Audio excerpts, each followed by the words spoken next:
Bible का खुदा जो ना सिर्फ हमारे साथ रहता है बल्कि हमारे अंदर बसेरा करता है, उसी के नाम में आपकी सलामती हो।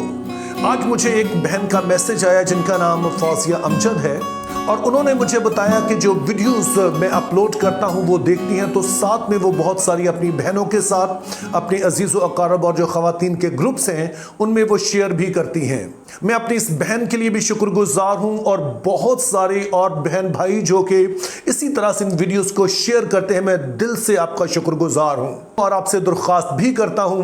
कि आप शेयर भी करते रहें, साथ में मेरे लिए दुआ भी करते रहें। सारी जो मिनिस्ट्री की ज़रूरियात हैं उनके लिए दुआ करते रहें, ताकि हम पूरे पाकिस्तान के कोने कोने में, दूरों नज़दीक, हर जगह खुदा के इस कलाम को पहुंचा सकें। आज का सवाल हमारी एक बहन है जिनका नाम समीना है, उन्होंने फूल नगर से भेजा है कि हमें कितनी दफ़ा दिन में दुआ करनी चाहिए और दिन के कौन से वक्त में हमें दुआ करनी चाहिए। अब जाहिर ये बड़ा सादा सवाल है, लेकिन इसके पीछे एक लॉजिक नज़र आता है, और वो ये है कि जब हम अपने आसपास देखते हैं, चूंकि हम एक इस्लामी मुल्क में रहते हैं, आप टीवी ऑन करें, आप स्कूल कॉलेजेस में हो, आप अपनी वर्क प्लेस में हो, कहीं भी हो, अल्टीमेटली हमें इस मुआशरे में रहते हुए इस्लामी नुक्ता नज़र से वास्ता रहता है, जिसे आप दूसरे लफ्ज़ों में इस्लामिक वर्ल्ड व्यू कह सकते हैं। और फिर जब हम उन्हें बहुत कुछ करता देखते हैं, कई तरह की रसूमात अदा करता देखते हैं, तो फिर हमारे जहन में आता है कि हम यहाँ पर किस तरह से फिट होते हैं। हम इस बात को समझें कि हमें कई तरह के वर्ल्ड व्यूज का सामना है। हमें इस्लामिक वर्ल्ड व्यू का सामना है, हमें हिंदू वर्ल्ड व्यू का सामना है, हमें वेस्टर्न वर्ल्ड व्यू का सामना है, जिसको आप सेकुलर वर्ल्ड व्यू कह सकते हैं। और जब इन सारे वर्ल्ड व्यूज में हम अपने आप को देखते हैं तो हम काफी कंफ्यूज होते हैं, और ये चैनल एग्जैक्टली इसीलिए बनाया गया ताकि हम क्रिश्चियन वर्ल्ड व्यू या बिब्लिकल वर्ल्ड व्यू ले सकें, हमारी सोच बाइबली हो सके, और जो कुछ भी हम करते हैं हम उसको बाइबल की नजर से देखें, ना कि दूसरे मज़हब की नजर से। और बहन समीना और इसके अलावा जितने भी लोगों के दिल में ये सवाल है, इस हवाले से सवाल है, उनसे मैं कहना चाहता हूं कि पहली बात तो आप ये समझिए कि हमारे मुस्लिम दोस्त जब नमाज पढ़ते हैं तो उनका अपना एक फलसफा है, और जब हम दुआ करते हैं तो हमारा अपना एक फलसफा है जो उससे मुख्तलिफ है, जिसलिए वो नमाज पढ़ते हैं। उसके पीछे फलसफा यह है कि नमाज के जरिए से वो अपने माबूद की वड्याई बयान करते हैं कि वो किस कदर अजीम है, और साथ में वो इस बात का इजहार करते हैं कि वो इस माबूद के खादिम हैं, वो इसके गुलाम हैं, और यूं उनकी ये नमाज दरअसल उनकी अतात का इजहार होती है। अब जब बाइबल मुक़द्दस में आप दुआ के हवाले से पढ़ते हैं तो दुआ के पीछे मुख्तलिफ तरह के मक़ासद होते हैं। अब बाइबल मुक़द्दस की दुआ का अपना एक फ़लसफ़ा है, और इसके पीछे जो दो बुनियादी वजूहात होती हैं वो ये हैं कि नंबर वन, दुआ खुदा के साथ हमारी फेलोशिप, खुदा के साथ जो हमारी रफ़ाकत है, ये उसका इजहार है। अब ये बात आप बखूबी जानते हैं कि जब हम दुआ करते हैं तो हम खुदा को आए हमारे बाप कहकर मुखातिब करते हैं। तो जब हम दुआ करते हैं तो दरअसल ये हमारी उस ख्वाहिश का इजहार है कि हम चूंकि उसे अपना बाप कहते हैं, और बच्चों के तौर पर हम उसके साथ रफ़ाकत रखना चाहते हैं, हम उसकी हजूरी में आना चाहते हैं, हम उसके साथ वक्त गुजारना चाहते हैं। अब दूसरे नंबर पर दुआ का जो फलसफा है कि ये हमारा खुदा पर भरोसे का इजहार होता है। अब इससे मुराद ये होती है कि जब हम खुदा के हुजूर में दुआ करते हैं तो दरअसल हम खुदा से रहनुमाई लेते हैं।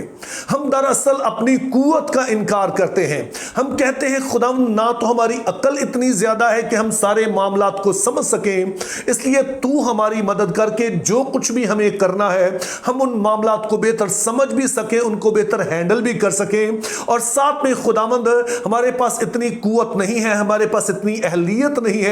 कि इन सारी चीजों को हम बेहतर तौर पर हैंडल करें। तो इसलिए मालिक, तू हमें हिकमत भी दे, तू हमें कुव्वत भी दे, और जहां पर खुदा हम कमजोर हैं, जहां पर हम ठीक नहीं कर पाते हैं, खुदा उसके लिए हम तुझ पर तवक्कल करते हैं, और मालिक उसके लिए तू हमें जोर अता कर।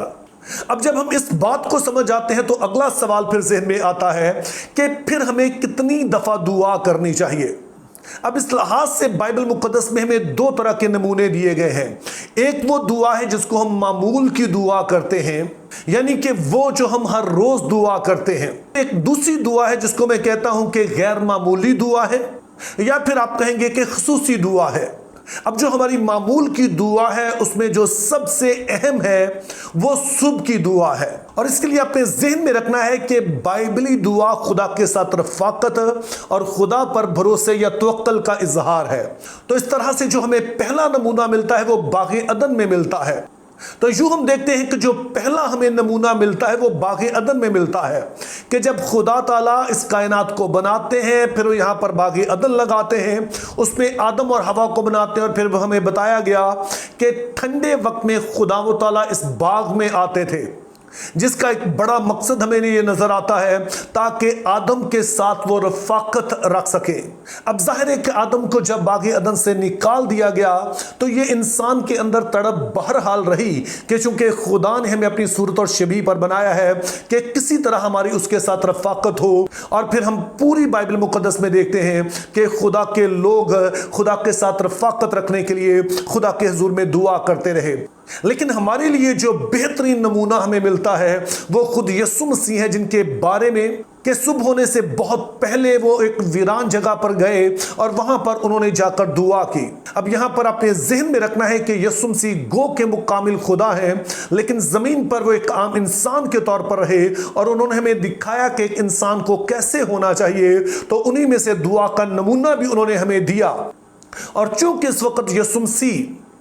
अपने घर में मौजूद नहीं है, वो किसी और इलाके में मौजूद हैं और गालबन उस घर में उन्हें वो जगह नहीं मिली जहां पर उन्हें दुआ करनी है, तो वे एक वीरान जगह पर जाते हैं और वहां पर वो दुआ करते हैं और खूब दुआ करते हैं, इतनी कि उनके शागिर्दों को उन्हें ढूंढना पड़ता है कि वो कहां चले गए। सो यूं मेरा मानना है कि सुबह की दुआ, आपके दिन के आगाज की दुआ,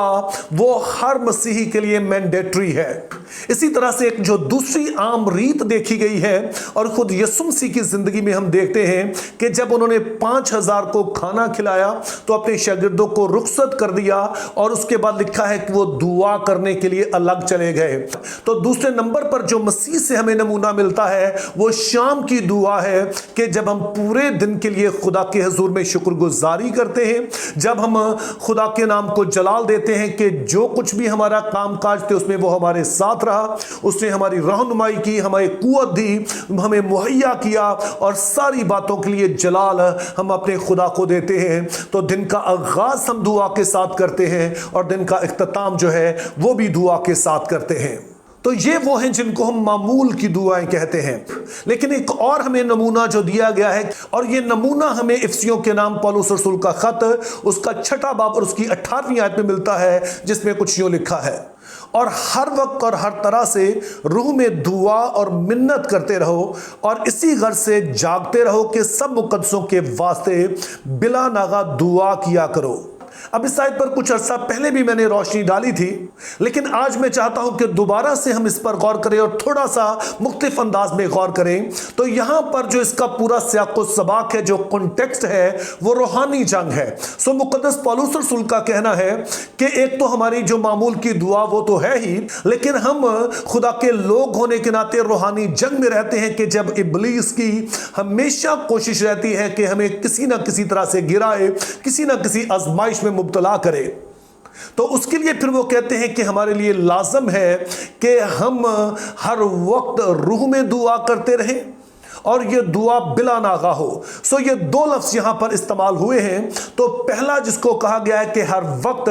तो मैंने पहले भी इस बात का जिक्र किया कि जो लफ्ज यहां पर इस्तेमाल हुआ है उसके लिए यूनानी जुबान का लफ्ज है कायरोस, और इसका मतलब होता है कोई अपॉर्चुनिटी, कोई ओकेजन, कोई ऐसा मौका कि जब वाकईतन हमें खुदा की रहनुमाई की जरूरत होती है, या हम खुदा की शुक्रगुजारी करना चाहते हैं, या खुदा से कुव्वत लेना चाहते हैं। और दूसरे नंबर पर जो लफ्ज है बिला नागा, इसका मतलब है कि जब आपने किसी बात के लिए दुआ करना शुरू की, एक दो दफा करके छोड़ मत दीजिए, बल्कि आप उसके लिए मुसलसल दुआ कीजिए जब तक खुदा ताला खुद से हमें हाँ या ना में जवाब नहीं दे देते हैं। तो यूं मसीही ईमानदारों की जिंदगी दरअसल दुआ या जिंदगी है। तो इस तरह से हम देखते हैं कि हमारे पास दो तरह के नमूने मिलते हैं। एक है जिसको हम मामूल की दुआ कहते हैं सुबह और शाम की, कि जब हम खुदा के साथ रफ़ाकत रखते, उससे रहनुमाई लेते, उसकी शुक्रगुजारी करते, उस पर भरोसा करते। और दूसरी है जिसको हम कहते हैं गैर मामूली दुआ, या फिर हम कहते हैं कि जो खास मौके पर जिस लम्हे में हमें ज़रूरत महसूस होती है किसी भी बात के लिए, कि अगर हम आजमाइश में गिर रहे हैं, कहीं पर किसी बात के लिए मुश्किल पेश आ रही है, कहीं पर हमें कुव्वत चाहिए, तो उसी लम्हे हम अपने खुदा से फजल मांगते हैं और इस तरह हम दुआया जिंदगी बसर करते हैं। Think biblically, live purposefully, have a very good day.